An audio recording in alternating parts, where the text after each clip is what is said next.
Uzhavoor OLL higher secondary സ്കൂളിലെ national service scheme വോളണ്ടിയർമാരാണ് വേറിട്ട പ്രവർത്തനങ്ങളുമായി നാടിന് മാതൃകയാകുന്നത്. നിസ്സാരവും താൽക്കാലികമായ ആവശ്യങ്ങൾക്ക് പോലും കളനാശിനി ഉപയോഗിക്കുന്ന സംസ്കാരം നാട്ടിൽ തഴച്ചു വളരുന്ന സാഹചര്യത്തിലാണ് ഇതിനെതിരെ നിലപാട് ഉയർത്തിക്കൊണ്ട് വോളണ്ടിയർമാർ രംഗത്ത് ഇറങ്ങിയിരിക്കുന്നത്. കളനാശിനികൾ തളിക്കപ്പെട്ടാലുടൻ ചെറുതും വലുതുമായ ചെടികളെ കരിയിച്ചു കളയുവാൻ പ്രകടശേഷിയുള്ള രാസവസ്തുക്കളുടെ പ്രവർത്തനം ആരംഭിക്കുമെന്ന് വോളണ്ടിയർമാർ മുന്നറിയിപ്പ് നൽകുന്നു. മണ്ണിന്റെ ഉർവരത നശിപ്പിക്കുകയും ജലസ്രോതസ്സുകളെ മലിനമാക്കുകയും ക്യാൻസർ പോലുള്ള മാരക രോഗങ്ങൾക്ക് വഴിതെളിക്കുകയും ചെയ്യുന്ന കളനാശിനികളുടെ ഉപയോഗം ആവശ്യമോ എന്ന വലിയ ചോദ്യം ഉന്നയിച്ചുകൊണ്ടാണ് വോളണ്ടിയർമാർ അരീക്കരയിൽ നിന്ന് കൂട്ടയോട്ടം സംഘടിപ്പിച്ചത്. വരും തലമുറകൾക്ക് ജീവിക്കാനുള്ള വലിയ അവകാശം നിഷേധിക്കുന്ന നിലപാടുകളിൽ നിന്ന് പിന്തിരിയണം എന്ന വിദ്യാർത്ഥികളുടെ ആഹ്വാനം അക്ഷരാർത്ഥത്തിൽ പുതുതലമുറയുടെയും മുതിർന്ന തലമുറയുടെയും കണ്ണു തുറപ്പിച്ചു എന്നുള്ളതാണ് യാഥാർത്ഥ്യം.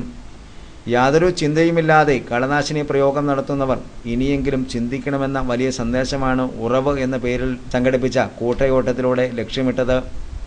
ബോധവൽക്കരണ പരിപാടികളുടെ ഭാഗമായാണ് കൂട്ടയോട്ടം നടത്തിയത് എന്ന് NSS programme officer Joby Joseph പറയുന്നുണ്ട്. അരീക്കര ടൗണിൽ നിന്ന് ആരംഭിച്ച കൂട്ടയോട്ടത്തിൽ നൂറുകണക്കിന് വിദ്യാർത്ഥികൾ പങ്കെടുത്തു.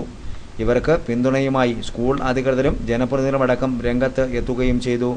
School manager father George Puthuparambil, principal NM Kurian, panchayat അംഗം doctor Sindhumol Jacob, NSS programme officer Joby Joseph, PTA president PN Ramachandran, volunteer secretary Vineeth Krishnan എന്നിവരുടെ നേതൃത്വത്തിലാണ് പരിപാടികൾ ക്രമീകരിക്കുന്നത്.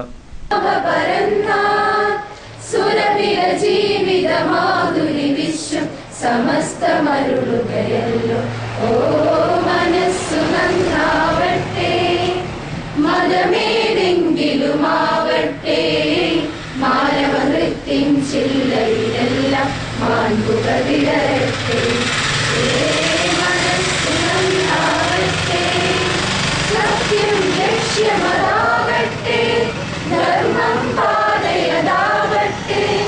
സത്യം ലക്ഷ്യമതാവട്ടെ, ധർമ്മം പാതയതാവട്ടെ.